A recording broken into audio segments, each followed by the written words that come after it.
Commotie over de benoeming van een vrouwelijke SGP-wethouder en een oud plan moet een einde maken aan de intimidaties en mishandelingen in Middelburg. Maar er gebeurde meer deze week. Kijkt u mee naar een overzicht van dag tot dag. De vervuiling in het groente-, fruit- en tuinafval, het GFT, loopt de spuigaten uit. Afvalorganisaties trekken nu gezamenlijk aan de bel, want wanneer het zo doorgaat, komt de recycling van GFT in gevaar. De groene bak is het symbool van het GFT, het groente-, fruit- en tuinafval. Schillen, etensresten en ander organisch afval worden verzameld en gaan naar de afvalverwerker Indaver in Nieuwdorp, waar er compost van wordt gemaakt. Dat bedrijf luidt nu samen met andere verwerkers de noodklok. We zien dat de vervuiling van het GFT schrikbarend is toegenomen. In 2000 was dit nog geen procent. Inmiddels zitten we op 5%. Als deze trend doorzet, dan stopt de recycling van GFT-afval en komen de Nederlandse recyclingdoelstellingen in gevaar. Hoewel Zeeland het verhoudingsgewijs best goed doet qua afvalscheiding, merkt de Zeeuwse Reinigingsdienst, ZRD, ook dat het GFT-afval steeds meer vervuiling bevat. Plastic vaatjes, plastic folie, plastic zakken, drankenkartons en een mobiele telefoon. Hier ook een zak vol plastic afval die verkeerde container terecht gekomen is. Mensen maken zich er makkelijk vanaf, mensen willen van er afval af. En we zien nu ook met coronatijden dat het ook wat spannender wordt. De wachtrijen die bij de Milieustraat staan, hier nu ook, staat een behoorlijke wachtrij. Ja, dan hebben mensen geen zin om in die wachtrij te gaan staan om de verfblikken in te leveren. En dan stoppen ze in de eerste beste container die opgehaald wordt. Maar ook onduidelijkheid is een reden voor de toenemende vervuiling. Mensen denken dat biologisch afbreekbaar plastic in de groene bak kan. Klopt niet. Dat willen we niet in de GFT-bak, want de composteerinstallatie maakt er binnen 6 weken GFT-compost van. En die plastics hebben langer tijd nodig om te composteren. Dus die kunnen in een composteerinstallatie niet opgewerkt worden. Neemt u de envelop en maak hem open. Ik zie het woord petitie hierop staan en als ik hem dan opensla. De verzamelde afvalverwerkers hebben nu een petitie aangeboden aan de regering om samen met de gemeente een maximum van 2% vervuiling toe te staan. Want wanneer het GFT te vervuild is, wordt het alsnog verbrand met bijbehorende hogere kosten. En ook moet de kennis van de burgers weer opgefrist worden. We gaan de wel-niet-lijst die weer opnieuw geproduceerd is, gaan we opnieuw weer kenbaar maken aan iedereen van wat mag er nou wel in en wat mag er niet in. Mocht dit allemaal tevergeefs zijn, dan is er nog één laatste stap. Boetes. Maar het is een zeer impopulair instrument, dus dat doen we liever niet. En de politiek doet dat ook liever niet. Maar het kan wel. Maar dat is het laatste redmiddel? Ja, zie ik wel echt als het laatste redmiddel. Ja. De film De Slag om de Schelde draait deze kerst in de bioscopen. 17 december gaat de duurste Nederlandse filmproductie in 15 jaar tijd in première. Omdat alle grote Amerikaanse releases, zoals de nieuwe James Bond film, zijn uitgesteld, is er volgens de producent veel behoefte aan nieuwe films. De Slag om de Schelde vertelt het verhaal van een Duitse soldaat, een Engelse piloot en een Zeeuws verzetsmeisje, wiens wegen elkaar kruisen tijdens de bloedige strijd. De premièredatum is nog wel met een slag om de arm, omdat eventuele strengere coronaregels nog roet in het eten kunnen gooien. De Zeeuwse SGP-fracties zijn verdeeld over de beëdiging van Paula Schot op Schouwen-Duiveland, de eerste vrouwelijke SGP-wethouder van Nederland. Uit de rondgang blijkt een nipte meerderheid voor haar benoeming te zijn. Maar zowel de oud- als de huidige SGP'ers zijn er lang niet allemaal even blij mee. Vooral niet omdat een vrouw op deze post in strijd is met de beginselen van de partij. Dat staat al geschreven en het besluit is geweest om het zo te doen zoals we het altijd gedaan hebben op grond van Gods woord. Zo wordt het uitgelegd. En dat er andere mensen zijn die het anders uitleggen, dat kan. Dat kan. U bent het niet mee eens? Nee. Naast voormalige gedeputeerde en Zeeuws SGP-prominent George van Heukelom zijn er ook SGP-fracties die er moeite mee hebben. Zo zegt fractievoorzitter Kees Verloop van de SGP op Tolen. Een aantal jaren geleden is deze route opengesteld door de partij, dus daardoor kan dit gebeuren. Wat ik er persoonlijk van vind, vind ik niet opportun. SGP-statenfractievoorzitter Johan van Burg zegt: Ik heb tegen Paula Schot gezegd dat ze welkom is en lokaal moeten ze besluiten wat ze willen besluiten. Op de vraag of hij haar ook gefeliciteerd heeft, zegt Van Burg: Ik heb haar welkom geheten. De Zeeuwse SGP-fracties zijn dus verdeeld over de benoeming. En niet alleen vanwege het vrouwenstandpunt, volgens het Zeeuwse SGP-bestuur. Ook vanwege de manier waarop de voordracht van Schot is verlopen. Het bestuur had het namelijk fijn gevonden als ze van tevoren op de hoogte waren gebracht. Maar volgens politicoloog Hans Vollaert is de verdeeldheid in de partij niet nieuw. zo lang een kwestie geweest. Kijk, er zijn hoofdbestuursleden, partijvoorzitters om afgetreden. Het is echt een hele heftige discussie geweest. Maar het is ook steeds meer een achterhoedegevecht aan het worden. Hè. Langzamerhand wordt steeds meer geaccepteerd dat vrouwen gewoon lid zijn van de partij en politiek actief zijn in SGP-achterban. Over de kritiek kan het Vlissingse raadslid Lilian Jansen meepraten. Zij was de eerste vrouw binnen de partij die zich verkiesbaar stelde voor de Reformatorische Partij. Samen met Paula Schot reageert Jansen op de kritiek. Paula Schot is bij Lilian Jansen op bezoek. Beide dames kregen bij hun aanstelling behoorlijk wat over zich heen. Zij toen ze 6 jaar geleden fractievoorzitter van de SGP in Vlissingen werd. En zij nu ze wethouder wordt op Schouwen-Duiveland. Ik ben inderdaad SGP'er. Ik weet hoe die achterban in elkaar zit. En daarmee weet je ook dat die stromingen er zijn en dat die meningen ook verschillen. En wat is uw mening daarin? Nou ja, anders had ik deze functie niet bekleed als ik daar zelf niet voor zou zijn. Kunt u dan aangeven wat u er belangrijk aan vindt? Waaraan? Nou ja, aan het feit dat u deze positie kunt bekleden. Nou ja, dat vind ik eigenlijk niet eens per se heel belangrijk. Voor mij is het gewoon een hele mooie, nieuwe, uitdagende baan. Die ik heel graag doe. En ook voor de SGP. En dat is het voor mij eigenlijk. Ja. Lilian Jansen stoort zich aan het feit dat er nog altijd een beeldvorming heerst over de SGP, waarin vrouwen thuis moeten blijven en geen bestuurlijke posities kunnen bekleden. Er wordt echt een karikatuur geschetst van de SGP-vrouw. En die wil ik nu bij deze eens even wegnemen. Het zijn keihard werkende vrouwen, buitenshuis. Zeker de generatie van Paula, ja, die is een generatie jonger als mij. Die werken allemaal, die vrouwen. Ik zie het vanaf een jaar of 20, dat ze stappen misschien wel wat eerder in het huwelijksbootje dan menig een buiten de SGP. Maar ja, dat zijn allemaal werkende vrouwen. Eerder deze week bleek uit een rondgang langs SGP-fracties dat deze mening lang niet overal gedeeld wordt. Ook voormalige deputeerde George van Heukelom heeft er moeite mee. Hij vraagt zich, volgens hem net als vele anderen, af of hij hierdoor nog wel lid kan blijven. Ja.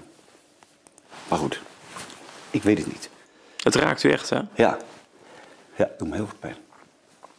Nou ja, als je dan mensen spreekt die je aanhouden en zeggen, wat moeten we nu? En niet alleen ouderen, hè, maar ook jongeren. Die gewoon zich afvragen, waar moeten we nu naartoe? Waarom wordt onze stem ontnomen? Hebben jullie wel in de gaten wat je teweeg brengt? En dan roepen ze ook nog op, bid maar. Ja. Maar voor kwalijke zaken kan je niet bidden. Dus ik vind het heel moeilijk. Ja, het doet me echt veel pijn. Hans Vollaert is politicoloog en schreef eerder het boek over 100 jaar SGP. Volgens hem heeft deze benoeming vooral voordelen voor de partij. Sterker nog, het zou zomaar kunnen dat mensen denken, duidelijk zichtbaar dat nu ook een vrouw actief kan zijn. Dat vind ik wel mooi en daarom stem ik op die partij. Het zou dus juist nieuwe stemmen op kunnen leveren van christelijke kiezers op middenrechts. Paula Schot wil zich daar verre van houden. Volgens haar gaat het gewoon om de persoon met de meeste kwaliteiten. Of ze nou vrouw of man zijn, of waar ze uit het land komen, dat doet er niet zoveel toe. Ze moeten gewoon capabel zijn en ze moeten het graag willen. Dat is natuurlijk ook altijd nog een ding. Ja. U heeft er zin in? Ik heb er heel veel zin in. De kans is groot dat de partij, ondanks de verdeeldheid, deze verandering overleeft. De SGP is immers meer dan alleen het vrouwenstandpunt. Daar komt bij dat er voor de achterban politiek gezien geen alternatief is. Of deze benoeming dan uiteindelijk ook echt gevolgen heeft, zal blijken tijdens de eerstvolgende gemeenteraadsverkiezingen in 2022. Op de benoeming van Schot tot wethouder had het in ieder geval geen gevolgen, want de gemeenteraad van Schouwen-Duiveland stemde unaniem in met haar benoeming. Fusiehaven Noordzeepoort zal deze coronatijd uiteindelijk zonder al te veel kleerscheuren doorkomen. Dat zegt althans directeur Daan Schalk. Na jaren van forse groeicijfers zal de aan- en afvoer van goederen dit jaar in de Zeeuws-Gentse havens met 11% dalen. En dat valt volgens Schalk eigenlijk best mee. Je ziet dat een aantal sectoren heel goed blijven. Alles wat met voeding te maken heeft, fruit, mensen blijven eten, of het nou op restaurant is of thuis. Waar wij het heel goed blijven doen, is alles wat droge bulk ook is. Ertsen, kolen, granen, schroot, waar wij ook heel gespecialiseerd in zijn. De klappen in Zuid-Europa bijvoorbeeld zijn veel erger dan bij ons. Daar spreekt men over -25, -30% op jaarbasis. Hoe komt dat? Ik denk dat ook de corona in bijvoorbeeld Spanje en Italië zo heeft toegeslaan dat eigenlijk de industrie zich daar nog niet helemaal hersteld heeft en dat het impact op werkloosheid en andere in de Zuid-Europese landen veel groter is.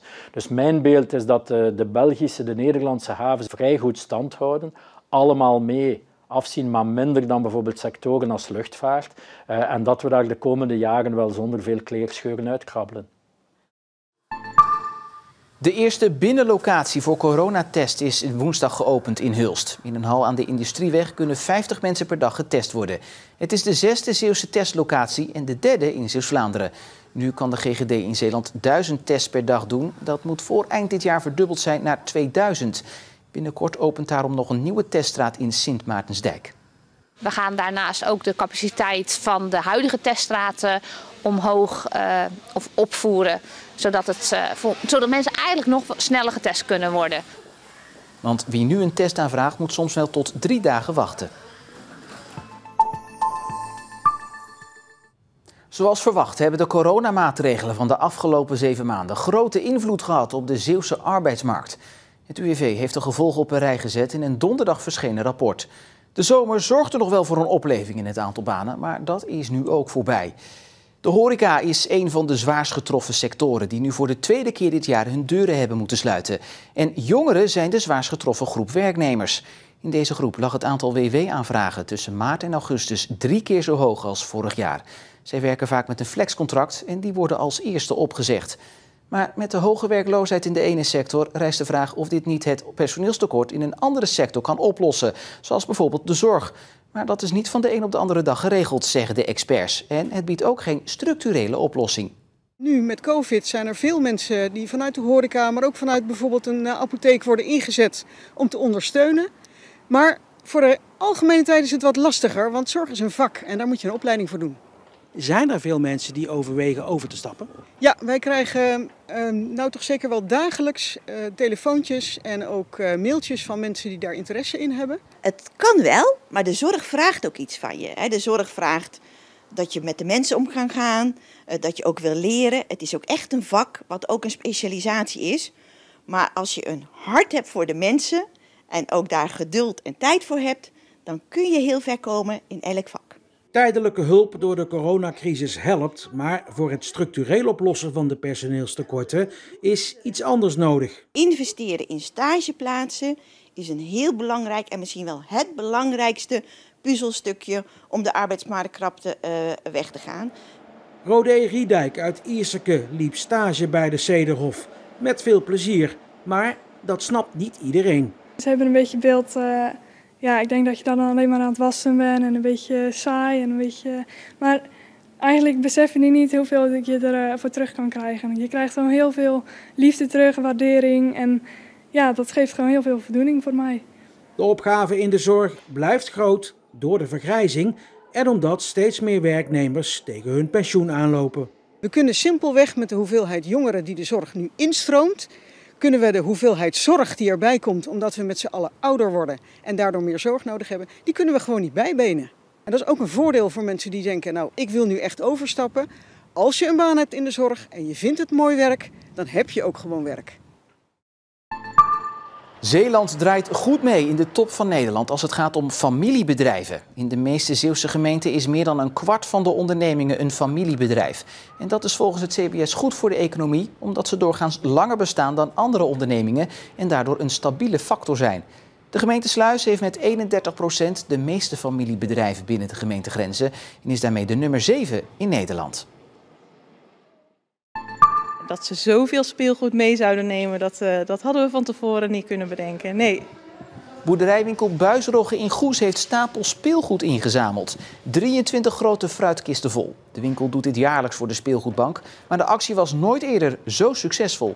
Er was wel iemand die zei van misschien heeft het te maken met dat de kleedjesmarkten niet door zijn gegaan. Koningsdag geen rommelmarkt, dus dat mensen speelgoed hebben staan. Het is een heel groot cadeau wat we hier hebben gekregen.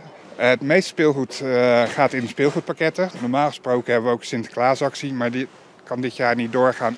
Er is zoveel speelgoed opgehaald dat de speelgoedbank verwacht nog tot en met maart pakketten uit te kunnen delen aan kinderen die in armoede leven. Er moet een einde komen aan de intimidatie, mishandelingen en drugsgeweld in de wijk Douwendalen in Middelburg. De buurt wordt al een tijd weer geteisterd door een golf van incidenten. Met als voorlopig dieptepunt een vuurwerkbom die afgelopen weekend door een brievenbus van een woning werd gegooid. De gemeente wil daarom een oud plan uit de kast halen dat in het verleden tot goede resultaten leidde. Buurtbewoners willen hun verhaal niet voor de camera doen, maar ze spreken over vernielingen, intimidatie en vandalisme. Een vrouw die ik sprak durft zelfs 's avonds de straat niet meer op en het speelt dus al 1,5 tot 2 jaar. De gemeente Middelburg wil er nu iets aan gaan doen. Nou, we waren eigenlijk al langere tijd op zoek naar een brede aanpak weer van Douwendalen. Want we zagen de afgelopen tijd dat eigenlijk de criminaliteit en het vandalisme zijn kop weer opstak. En eigenlijk hebben we moeten concluderen dat we de Douwendalen aanpak van een aantal jaren geleden weer uit de kast moesten halen. Omdat we zagen dat een groep jongeren toch weer aan het criminaliseren was. En dat is nooit goed. Het plan richt zich op de overlastgevers en past maatwerk toe. De gemeente gaat per persoon bekijken wat er nodig is om ze uit de criminaliteit te halen. Jeugdwerkers, de gemeente en politie werken hierbij samen. Een aantal jaren geleden was het ook heel succesvol. Ja, jammer dat het eigenlijk niet is blijven hangen. Dus dat is weer een leerles, ook voor ons. Om te zeggen van ja, hoe kun je het nou eigenlijk langer dan een paar jaar bestendigen? En hoe komt het nu dat deze groep eigenlijk toch weer zo veel ellende aan het veroorzaken is? Douwendalen is een van de wijken van wijkagent Menno Maan. Hij zag de afgelopen tijd een jonge groep verdachten voor steeds meer overlast zorgen. Het is een hele gevarieerde groep. De leeftijden lopen echt wel vanaf een jaar of 12, 13, 14 tot de oudere groep. En die zijn echt wel tussen de 20 en de 30 jaar oud. En het probleem van deze groep is, is dat de ouderen de jongeren dwingen middels chantage om bepaalde strafbare feiten te plegen. Dat zijn dan strafbare feiten als baldadigheid, vernielingen, mishandelingen, maar ook vuurwapenbezit, drugshandel en overvallen. De politie hoopt nu vooral op meer informatie vanuit de wijk. Wat ook wel een probleem van deze wijk is dat er heel veel sociaal contact is. Dus mensen weten heel veel van elkaar.